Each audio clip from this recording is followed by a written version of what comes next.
गायत्री महामंत्र, जिसको के भारतीय धर्म और संस्कृति का प्राण कहना चाहिए। कितना बड़ा मंत्र। पुराने समय में हम इसकी महत्ता जानते थे और समझते थे। तब ये हथियार, ये हमारा भंडार दोनों ऐसे थे कि जिसको पाकर के हम जगत गुरु बने, चक्रवर्ती, शासक बने, स्वर्ण संपदाओं के स्वामी बने। ये एक ही हथियार हमारे पास ऐसा था कि जिससे हमने अपनी सारी संकटों और मुसीबतों और विपत्तियों को दूर कर लिया। न केवल संकटों को दूर कर लिया बल्कि संपदा बढ़ाने में और अपना वैभव और गौरव बढ़ाने में भी सफलता पाई। ऐसा है ये गायत्री मंत्र। इसको वेद माता कहते हैं। ये ज्ञान की भंडार है। ज्ञान जो जिसको कि आदमी को आध्यात्मिक ज्ञान कहना चाहिए, वो इसी भंडार में भरा हुआ है। कालिदास विद्वान तो हुए पर ज्ञान के धनी नहीं थे। ज्ञान के धनी जो हों वो जिसकी कृपा से उसको हमारे यहाँ वेद माता कहा गया है। देव माता मनुष्य को मनुष्य न रहने देकर देवताओं के समान जो बना देती है, जिसका स्वभाव, जिसका चरित्र, जिसका गुण, जिसका व्यवहार देवताओं जैसा हो जाता है, जिस माँ का दूध पीने के बाद में, उसका नाम गायत्री है। वेद माता, देव माता और विश्व माता। ये अकेले हिंदुओं की नहीं है। इसमें सारे के सारे विश्व के जितने भी जातियां हैं, धर्म हैं, समाज हैं, संस्कृतियां हैं, सब इसी के अंचल के नीचे छिपी हुई हैं। ऐसी है ये गायत्री मंत्र, जिसकी महत्ता का कहना मेरे लिए संभव नहीं है। ब्रह्मा जी ने 4 मुखों से 4 वेदों में इस गायत्री का व्याख्यान किया, लेकिन वो समग्र न हो सका। इसलिए फिर अन्य ग्रंथ लिखे गए, उपनिषदें लिखी गई, दर्शन लिखे गए, आरण्यक लिखे गए, ब्राह्मण लिखे गए, 18 पुराण लिखे गए। ये सब कुछ लिखे गए, लेकिन गायत्री का उद्देश्य पूरा न हो सका, उसकी व्याख्या पूरी न की जा सकी। फिर व्यक्तियों ने की, देवताओं ने गायत्री की व्याख्या की, पर वो न कर सके। 24 ऋषियों ने गायत्री की उपासना की व्याख्या की, पर वो न कर सके। 24 महाशक्तियाँ हैं गायत्री की, 24 अक्षर गायत्री के, 24 देवता, 24 देवियाँ, ये भी अपूर्ण ही रह गए। दत्तात्रेय ने 24 गुरु बनाए थे, वो भी इन 24 गायत्री के अक्षर ही थे। ये महामहिमा से भरी हुई गायत्री है, जिसका कि आज आप जन्मदिन मना रहे हैं। जब ऐसी महिमा भई है तब उससे सब लोग क्यों नहीं लाभ उठा पाते? आपने क्यों नहीं लाभ उठा पाया? आप गायत्री मंत्र का जप करते हैं, लेकिन लाभ क्यों नहीं उठा पाते? इसलिए नहीं उठा पाते कि इसके साथ में 3 विधियाँ जुड़ी हुई है। 3 कवच, कीलक और अर्गल जुड़े हुए हैं। इनको तीनों को मिला देते हैं तब आपकी बात पूरी हो जाती है। जब आप मिलाते नहीं हैं तो बात अधूरी हो जाती है। क्या 3 बातें? उपासना 1, साधना 2, आराधना 3। उपासना क्या किसे कहते हैं? उपासना उसे कहते हैं जिसमें कि भगवान के प्रति कि आदमी अपने आप को समर्पण करता है, समीप बैठता है।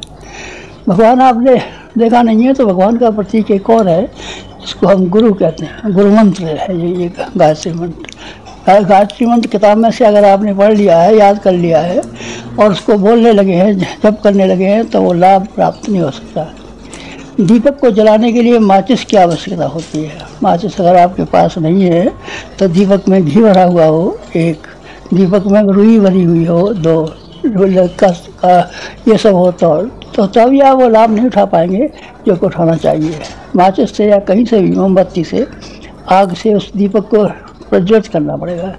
ये आग क्या है? ये गुरु मंत्र गायत्री है। ऐसा गुरु होना चाहिए जो क्या है अपने समान बना ले। बड़े से बड़े काम उन्होंने हमें सौंपे और उन बड़े से बड़े कामों को पूरा करके हमने दिखा दिया। कैसे दिखा दिया? हमने दिखाया नहीं, वास्तव में परोक्ष रूप से जो सत्ता काम कर रही थी, उस परोक्ष सत्ता ने ये काम किया। हमारा काम नहीं है। हमारा तो काम ये था कि एक मशीन की तरीके से चलते रहे, लेकिन मशीन के पीछे जो बिजली लगी होती है, पावर लगी होती है, जिसके द्वारा मशीन चलती है, वो हमारे मास्टर की है, जिसको हम अपना गुरु कहते हैं। हम जो काम करते हैं उसमें हमारे हाथ भी काम करते हैं, हमारे पैर भी काम करते हैं, हमारी आंखें भी काम करती हैं, हमारे सारे शरीर के अंग प्रत्यंग काम करते हैं, तभी तो काम होता है। अकेले हम काम करें तो हम तो प्राण हैं हमारे, प्राण तो बेचारे कुछ कह भी नहीं सकते, बोल भी नहीं सकते, काम भी नहीं कर सकते, कुछ लिख भी नहीं सकते। लेकिन प्राणों का काम नहीं है, हमारे शरीर के जो अंग प्रत्यंग हैं उनका मिलकर के काम है। आप भी हमारे शरीर के अंग और प्रत्यंग हैं। एक काम सौंपा आपने कि यहाँ का जो शिविर है इसमें 1 लाख आदमी शिक्षित करने हैं हमको। आप जहाँ कहीं भी जाएँ वहाँ देखें कि जीवंत आदमी, विचारशील आदमी, प्राणवान आदमी, भावनाशील आदमी जो कोई भी हो उनको ढूंढ करके यहाँ के शिविर में भेजें गायत्री जयंती के दिन। पहला निवेदन आप लोगों से ये है। दूसरा निवेदन आप लोगों से ये है कि विचार क्रांति अभियान को फैलाने के लिए, ये नए युग के नए संदेश जो है उनको पूरा करने के लिए, घर घर में अलग जगाने के लिए आपको झोला पुस्तकालय चलाना होगा। ज्ञान रथ चला सकते होते तो बहुत बड़ी बात होती, लेकिन चलिए खैर ज्ञान रथ आपसे नहीं चलता है तो नहीं सही, ये आपके झोले में पुस्तकालय होना चाहिए। और हमने जो साहित्य लिखा है, साहित्य नहीं लिखा है, हमने आग लिखी है। आग लिखी है वो ऐसी आग है कि जिस किसी ने उसको पढ़ा है, जिस किसी ने सुना है, जिस किसी ने देखा है, जिस किसी ने चखा है, जो कोई इनके संपर्क में आया है, उसमें से प्रत्येक आदमी के भीतर में एक नई स्फुरना पैदा हुई है। ये हमारा झोला साहित्य आप पढ़ाइए। एक काम वृक्षारोपण का हमने सौंपा है। बड़ा काम तो ये था, ज़्यादा शानदार तो काम ये होता कि 5 अशोक के पेड़ लगा करके आप एक देवता बना देते। देवता जो बनाना है, जो आज का देवता है, वृक्ष होना चाहिए, क्योंकि वृक्ष हमारे देश में से कम हो गए। कि भी आदमी को जो आप में से आए बैठे हुए हैं सुन रहे हैं, 10 गांव तो संभालने चाहिए। आप बड़े शहर के रहने वाले हैं तो 10 मोहल्ले संभालिए। 10 मोहल्ले या 10 गांव का जमींदार हम आपको बना रहे हैं और आपको राजकुमार बना रहे हैं। आज से आप हमारे राजकुमार हैं, आपसे आप 10 गांवों के जमींदार हैं। कोई गांव आपका ऐसा ना हो जिसमें कि आदर्श वाक्यों से दीवारें लिखी हुई ना हो। उससे ये हर एक को मालूम पड़ेगा कि आदर्श वाक्य जिस काम की दीवारों पर लिखे हुए हैं वहाँ हर एक को अंदाज लग जाएगा कि प्रज्ञा मिशन यहाँ है और यहाँ पर प्रज्ञा मिशन की आवाज़ पहुँचती है। यहाँ प्रज्ञा मिशन के लोग पहुँच चुके हैं, यहाँ प्रज्ञा मिशन के लोगों ने अपना काम प्रारंभ कर दिया है। वेद माता गायत्री का जन्म का दिन आज से अच्छा कोई दिन नहीं हो सकता। इससे बड़ा त्यौहार कोई नहीं है। आप आज संकल्प लेकर के जाएँ।